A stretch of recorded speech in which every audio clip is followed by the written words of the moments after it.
we love the idea of hidden magic. Yeah. You know, you go out into the woods, you take walks, you see fungus that, you know, glows red. You see all this stuff that you say to yourself, there's some magic in that. And when you make movies, you get to decide what that magic is. Did I press record? Let's double check. Ooh, smart. We've shot a lot of movies without... We've made a lot of movies that no one will ever see. Yeah. That would be awful. I can't imagine. It sucks. Or it probably wouldn't happen for a whole movie, but you do like one big take of something you could do once, and you're like, wait a second. In this movie, we lost a whole memory card. Ooh. I had a memory card failing me earlier at the festival, actually. Thankfully, by spontaneous... Fail on you? It just failed entirely. But by spontaneous miracle, like there was footage from a carpet the day before that I just had time to upload and do stuff with. And so then I lost all that footage, and I was like, thank God. Wow. So I didn't actually lose anything. I got everything elsewhere, but anyways. That's heavy duty. Mother of Flies, congratulations on the film and being here at the festival. Thanks, Russ. How's the reaction going? How's everyone loving it? We're loving it so far. I mean, it was a great first screening. We have the second today, and we couldn't be happier. Yeah, it's a super positive, fantastic crew. Yeah. It's like it is a perfect movie for a festival like this. Like it just fits in so nicely. Well, thanks. Yeah, of course. My first question for you both. Just can you guys talk about the mission statement that you guys had in working to find the horror in this story through both, you know, directing, writing, and performing, through your characters and everything, kind of. Well, Solveig was one of the coolest characters I've ever had to play, or ever had the luxury of playing. She's a death worker, so a lot of themes about life and death in this film, but particularly her reverence for the rot and ruin in life. I love that about her, and I mean, she could be seen so many different ways, but her particular like witch death magic was just such a pleasure. And yeah, for me, I mean, this is about love of family, it's about love of life, and it's about love of death. Yeah. And if I saw correctly, there were 3 total directors, writers, and all that. So I thought that was really interesting. How do you balance that? Because I feel like if someone says that out loud to me, I would be like, well, that feels like that's too many cooks in the kitchen. So then how did you balance that, and how is that not the case here? We've been making movies with Zelda since she was 6. So at this point, we all know how to roll together. And it's actually super convenient. We don't argue because we can... It actually takes more time to argue than it does to shoot. So we just shoot what everybody wants, and then we go home, and on the editing bay, all arguments or everything, the truth is there. What's good is good, and what isn't. Yeah. And so it's pretty smooth. It's pretty easy to direct with 3 people. yeah, it's really convenient. I mean, you go for 1 minute, you're eating a sandwich, and the next you're out like shooting in the woods. It's Well, obviously, there's a lot of witchcraft and folklore in this film. Can you talk about, you know, some of your inspirations there, and then how you weave that throughout the DNA of the movie? I love researching like historical witchcraft, or in this case, Hermeticism, and you know, theories of correspondence. I mean, that's fun, but it's more for inspiration. Really, in the end, I find like all of us are witchy. John's incredibly witchy, and I think we just find inspiration, but then reach into ourselves to really like work with the ambient like magic, nature magic around us, the death, decay. You know, decay of nature is total death magic, and we live in it in the woods. And so you need to mind that for inspiration. Yeah. I think she pretty much nailed it. I mean, you know, we love the idea of hidden magic. Yeah. You know, you go out into the woods, you take walks, you see fungus that, you know, glows red. You see all this stuff that you say to yourself, there's some magic in that. And when you make movies, you get to decide what that magic is. Mm-hmm. Well, how much did you guys immerse yourself ahead of time? How much did you guys immerse yourself in like researching that kind of witchcraft and all and folklore and all that? Like, yeah, how much did you get into all that? Like every free second of the day, I might like be reading something about about witchcraft. But in this case too, we also were really interested in exploring the magic that exists like through medicine. I mean, we've both had cancer, so there's great magic just in surviving, having modern medicine help you, whether it's like chemotherapy or radiation or just someone ripping an organ out of you so you can live. There's so much magic and faith just in the art of survival when you've been facing something deadly. Can you talk about there's a lot of rituals, obviously, in this film. Where did the specifics of those rituals come from? Our 5-year-old imagination. I mean, really, we're just like, you think about when you're a kid and you can make magic out of sticks and mud pies. That is the essence, I think, of the imagination we try to tap into to come up with the witchcraft in this film. Creating a movie is always a process, obviously, right? So when you guys first started the inception of this idea, how different was that compared to like the final product of what ended up, screening at Fantastic Fest?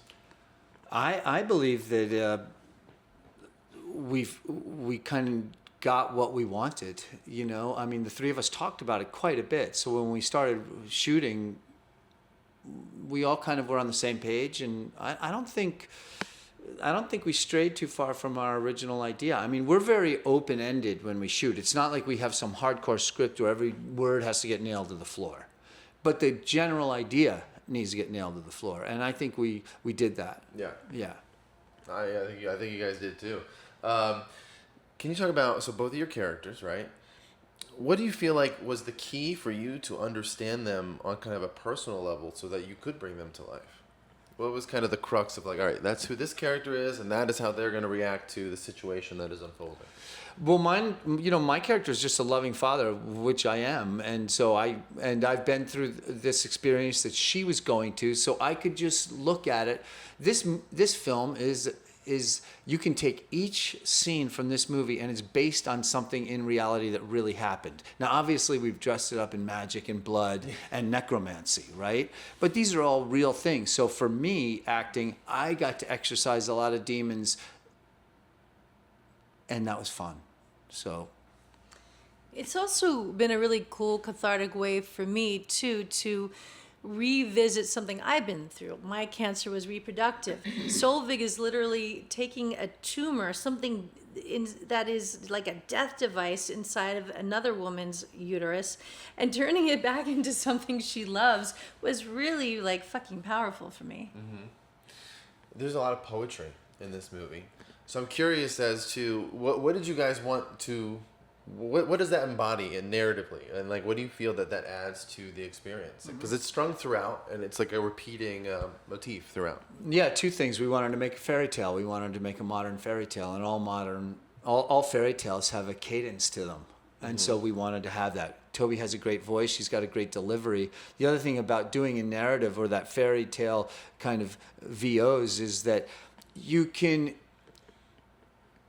get through storytelling without having to do a lot of like dramatic acting, a lot of talking. You have that narration over. And so we love doing that. And it was a lot of fun to write that stuff because you can really get to the truth of everything very quickly. Yeah. Don't you think, Toby? I do. And there was a slight difference between the narration and the diegetic like spell work, which has a little rhyme. So we just had fun. It was kind of like playing with music on another level. Mm-hmm. Watching it, like when there's that scene, or like when they introduce you to the house, is that a real house somewhere out there? Like, that's does it our look house, baby. Because it looks awesome. Like, it's such a neat little location and all that. So like, we live in a beautiful spot, and that's our house. Toby designed it. I built it, and Trey kind of composited those trees in and out of it. Right. So Trey adds that real dreamy quality. But if you saw a picture of our house, you'd also be like, oh, cool, that's a weird ass looking house. Were you telling me there's like a highway behind it and another building? Like, how much is hidden? Oh, no, we're in the middle of nowhere. Okay. Yeah, the witch's tit, the stones, that's real. All the cairns around there, those are real. Everything's real except for the trees weaving in and out of the house. Yeah, and inside, for the interiors, we carried up a lot of lumber just to place on the inside of an old barn. So it looked kind of like, she was the interior of a log cabin. Yep. It's a very dark movie. But I was also intrigued by a good chunk of it, especially, when you're outside. It's very, very bright. So can you talk about that contrast and then just why you decided to go with that visual style and be fully okay embracing the bright woods when you knew how dark this movie was. Oh, beautiful. Love that one. Because life and death are dancing. And we wanted to have life and death dance in the light here. And that was the perfect way to do it. We could have shot always at dusk, always in the dark, and really been brooding and stuff like that. But there's something much more kind of, I think, brutal and honest about shooting this in daylight and also inside the beauty of nature that does embrace life and death in a very equivocal, is that a right word? Equivocal, in an egalitarian way. Like, nature doesn't have a judgment about death, about horror. It's just there. Yeah. Sun shining on it. The bugs are eating the meat off the bones, and it's all good. Yeah. Well, I keep thinking about when we were mentioning earlier. I'm just curious about this memory card. What? So, like, I mean, we talked about the process of the movie is challenging, and we talked earlier about how you guys lost a memory card. What was lost? What didn't we get to see? Did you guys get to refilm it, or? It actually worked out to be magic, which always happens, and this film's about magic, so it's great. We shot. There's a scene in the beginning of the movie where Zelda and I are in a diner, and it's a real Americana diner, and we're having a conversation. And then we wanted to have the sister scene be in the diner again, where basically the myth is told by the same waitress. And so we filmed it all. The waitress did an amazing job. It took us 3 hours. We had to buy the diner, which is expensive for people like us, you know. No, I get that. Yes. And I got home and I had lost the card. Luckily, our girl came home, Lulu, for a couple weeks, and we were like, Lulu, would you do the scene for us? And Lulu did the scene, and that's the scene in the hotel where she tells the myth of the witch. And so it all worked out perfectly. Yeah. But there was a bit of panic and a bit of me feeling really bad, you know, racking my brain for where the hell did that SD card go? And I have no idea where it went. The anxiety I would feel would be, I cannot believe this is happening right now. It sucked. Yeah. When it comes to the horror genre, how would you say this film utilizes that genre in like unique ways that people aren't really seeing elsewhere? Great question. Well, my favorite kind of horror is actually very human horror, and there are definitely subjects of humanity that are popping up in this film. My favorite thing is after the film to have these conversations about death, honestly. And I think horror lovers have a real appreciation about death. They're not afraid. They're fearless for the fear, you know. And so for me, a lot of the horror here is just the idea that someone you love could die, and it's not just for the person who's facing death, but it's the person who loves them. You know, they are going through their own incredible journey of understanding and acceptance, or letting go or not letting go. And so for me, that's horrific. Also, like what Solveig goes through is more horrific than her magic could be. I mean, what she's gone through as a so-called maligned witch by, you know, hypocrites who just turn to her when it's convenient, and then stone her to death when it's not, is horrific. Yeah. Well, that's what I love about the horror community is that they're very open-minded, they're film intelligent, and they love talking about deep subjects. And so we are allowed to talk about stuff that doesn't look fun on paper, but it looks fun on film. Yeah, horror has its own definition of fun. That's right. Yeah. That's exactly why we love being a part of this community. I'll have people go, "You thought that was fun?" I was like, "Yeah, I know people die in terrible ways, Yeah. and it doesn't work out for anyone, but yes, I did." I mean, I was in a showing the other day of shorts, and this guy next to me was laughing at the most outrageous shit, and I was like so happy because I was like, usually I'm the guy who's laughing at the most outrageous shit, but this time someone beat me.